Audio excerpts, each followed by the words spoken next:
20, I felt like I was losing, but 17. The city lights never dimmed in Harlem, but on a cold night in 1972, a gunshot echoed through the air, and a 2-year-old boy lost his father forever. That boy would grow up to become Sean "Diddy" Combs, one of the richest, most powerful men in music, a fashion icon, a record producer, a cultural force. But before the Grammys, before the platinum records, and before the name Diddy became global, there was just Sean, sitting silently in a small apartment with a mother who never cried in front of him, even after the man she loved was taken from her. This is not the story of success. This is the story of survival, of growing up without answers, of building an empire on top of a wound no one could see. Tonight, we're pulling back the curtain on the untold tragedy behind hip-hop's mogul. What really happened to the father of Sean Combs, and how did that moment shape the boy into the legend? Let's go back to the silence after the shot. Before the world knew the name Diddy, there was Sean John Combs, born on November 4th, 1969, in the thick heartbeat of Harlem, New York. His was a city of extremes: jazz on the corner, sirens down the street, dreams rising as quickly as they were shattered. But at home, things were quieter. After the death of his father, his mother Janice made a choice. To protect her son from Harlem's shadows, she moved them to Mount Vernon, a small suburb north of the city. It was a fresh start, but the echoes of that early loss followed them like a ghost. Sean was different. He walked fast, talked faster, and dreamed even faster than that. At a Catholic boys' school, he earned the nickname Puff, because whenever he got angry, he would huff and puff like a storm coming in. But that storm wasn't about rage. It was hunger. He wanted more. He briefly attended Howard University in Washington, D.C., where he majored in business, but his real education happened back in New York, in the studios and offices of Uptown Records. Starting as an intern, Sean didn't just fetch coffee, he rearranged the room. He had a sixth sense for talent, style, and sound. Soon, he was producing records that didn't just play, they exploded. But it wasn't enough. In 1993, he launched his own label, Bad Boy Records, and rewrote the rules of hip-hop. He discovered and nurtured icons like the notorious B.I.G., Faith Evans, 112, and Mace. When Biggie was murdered in 1997, Sean responded not with silence, but with a global hit, I'll Be Missing You, turning personal grief into an anthem for millions. Diddy became more than a producer. He became a brand.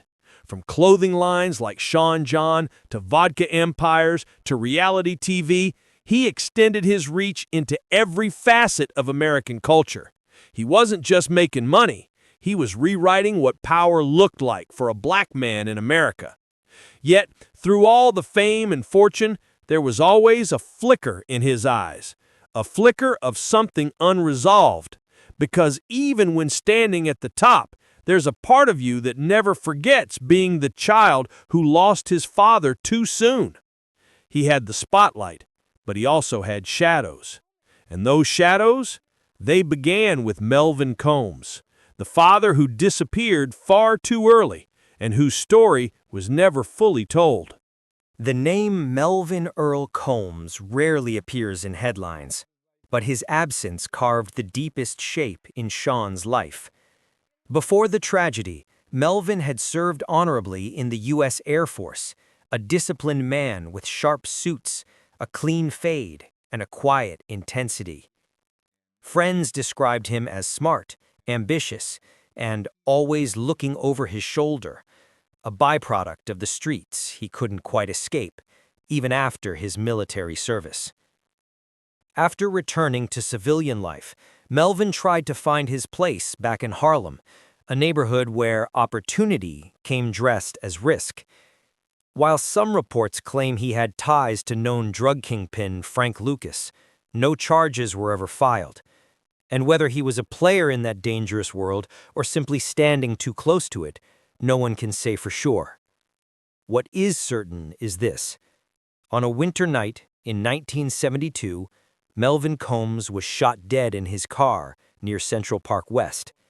He was just 33 years old.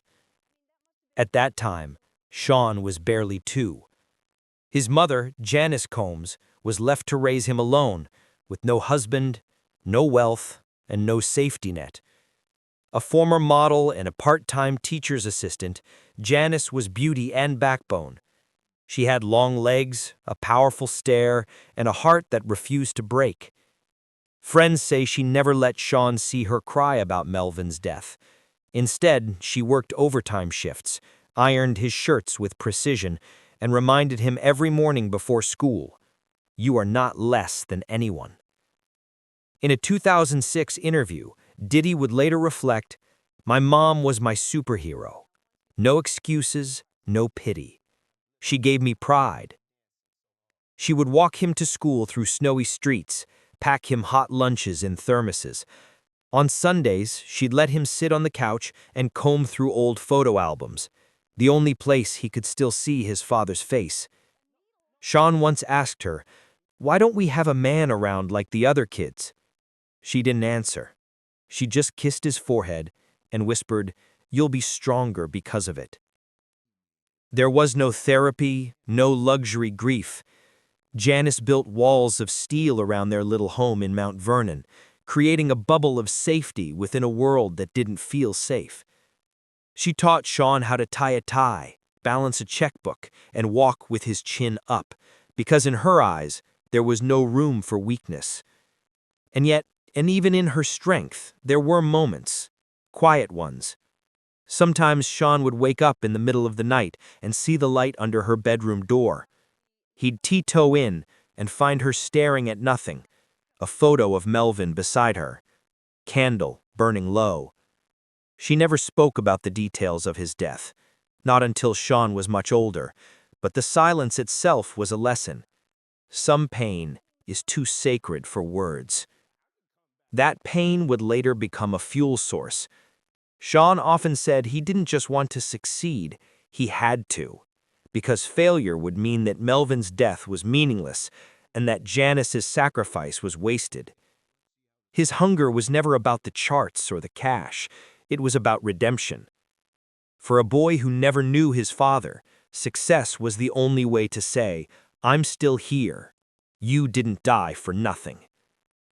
In many ways, Melvin Combs became the ghost that guided Sean, and Janice, she became the armor. This duality of grief and grit shaped everything that would come next.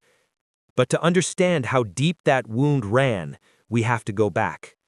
To the night it all changed. To the shot that echoed through Harlem and changed a child's world forever. It was a cold evening in January 1972 when the life of Melvin Combs came to a sudden, brutal end. The sun had long set over New York City, casting a metallic glow on the streets near Central Park West. The neighborhood was quiet, the kind of quiet that always feels unnatural in a city that never sleeps. But that night, the silence was broken by a single sharp sound, a gunshot that pierced not just the air, but the life of a family forever. Melvin was found slumped in the driver's seat of his car, shot dead at just 33 years old. The official reports were brief. The papers noted that he was connected to known associates involved in the drug trade, but that Melvin himself was never officially charged with any crime. Rumors swirled that he was in the wrong place at the wrong time, or that he knew too much and said too little. At home in Harlem, Janice Combs waited for a knock that came just past midnight. 2 police officers. No explanation. Just the words no young mother should ever hear. "There's been a shooting." She didn't scream. She didn't fall to the floor. She just looked down at the tiny boy asleep in the next room, her son Sean, and whispered, "Not now. he can't wake up to this. Sean never heard the sirens, never saw the flashing lights.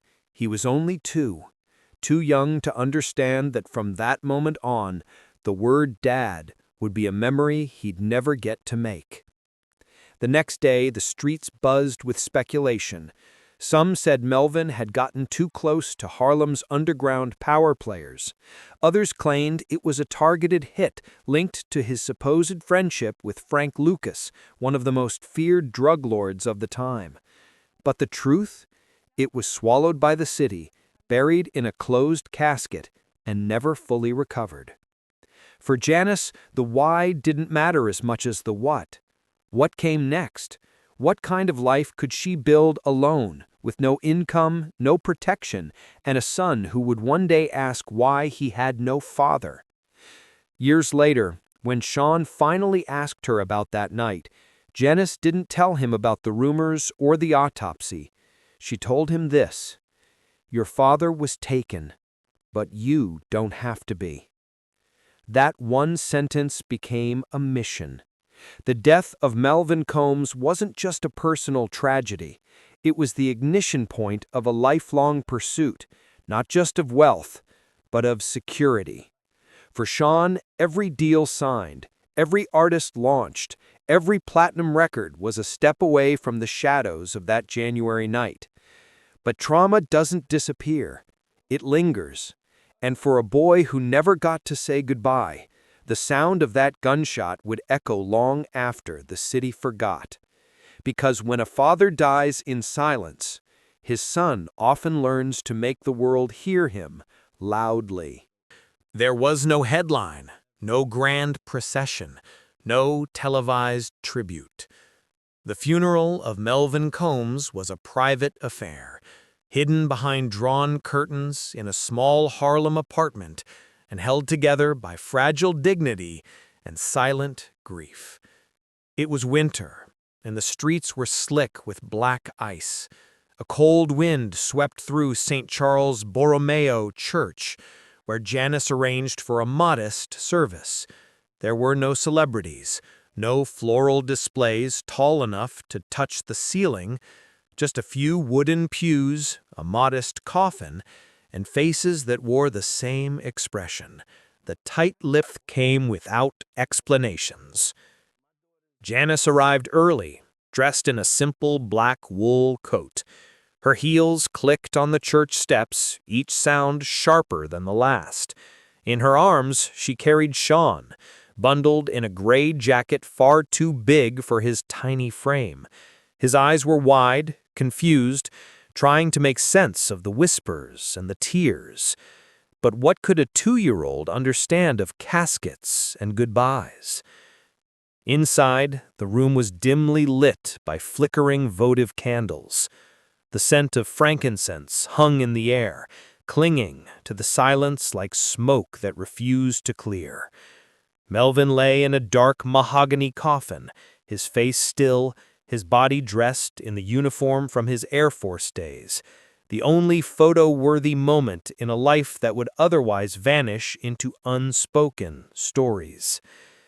Janice didn't cry during the service. She sat rigid, holding Sean close, her hands trembling only when the priest began to read Psalm 23. As the words, "Though I walk through the valley of the shadow of death," echoed through the chapel, her jaw clenched tighter. To cry would be to break, and she couldn't break, not in front of her son. After the final hymn, mourners stepped forward in silence to offer their respects. A few men from the neighborhood nodded at Janice. One left behind an envelope, no return address, just the smell of old smoke and the feel of cold cash. She didn't open it until days later. Harlem had its own ways of saying goodbye. When it was her turn, Janice walked slowly to the casket. Sean reached out a tiny hand and touched the wood. "Taddy?" he asked softly. She kneeled beside him, placed his hand flat on the coffin, and whispered, "Say goodbye, baby." That was the moment. Not for the cameras, not for a crowd too young to grasp it, and a woman too strong to collapse. The burial followed the next morning at Ferncliff Cemetery. Snowflakes drifted quietly like feathers from heaven. There was no music, only the hollow sound of earth meeting wood. Afterward, Janice didn't speak about the funeral, not to friends, not to family. The memory stayed locked away like a photo she couldn't bear to frame. But Sean, even as he grew into power and fame, that day never left him. It was his first memory of loss, the first time he saw silence fall heavier than noise, the first lesson in finality. And perhaps that's why in every venture, every performance, every room he's ever entered, Diddy walks like a man who knows what it means to lose everything and still show up. The death of Melvin Combs didn't just leave a void, it left a mission. For Sean, the absence of a father became a permanent ache, a hunger that couldn't be filled with fame or fortune. While other kids grew up with guidance, Sean grew up with questions. But instead of letting the pain paralyze him, he turned it into fuel. From a young age, he understood that no one was coming to save him. That truth hardened into resolve. He ran faster, worked longer, dreamed louder. At Howard University, he didn't just study business, he devoured it. When others partied, he strategized. When others slept, he plotted his takeover of the music world. Losing a father had taught him something invaluable. You only get one shot, and no promises come with it. But grief isn't a straight line. There were nights when it pressed in like smoke. Quiet moments where even the most powerful man in hip-hop became the boy in Mount Vernon, staring at a wall where no photo of his father hung. In interviews, he rarely talked about Melvin, not because he forgot, but because the pain was too foundational. To remove it would be to unravel the very thread of who he had become. Instead, Sean paid tribute in his own way. He built empires so his children would never feel the uncertainty he once lived with. He overachieved, not out of ego, but out of a need to protect. The bodyguards, the lavish estates, the business control, all of it came from a single childhood truth. If I don't protect us, no one will.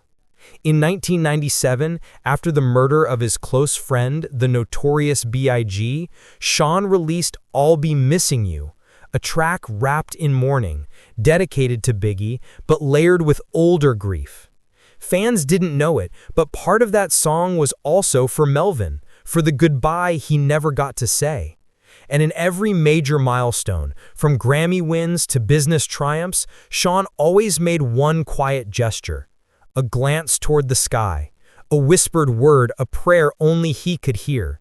He once said, "My father's death made me fearless, because when you've already lost everything, there's nothing else to be afraid of." And so he rose, not just as Diddy, but as a monument to a man he barely knew, and a legacy he refused to let die. Sometimes, the most powerful men are built from the deepest wounds.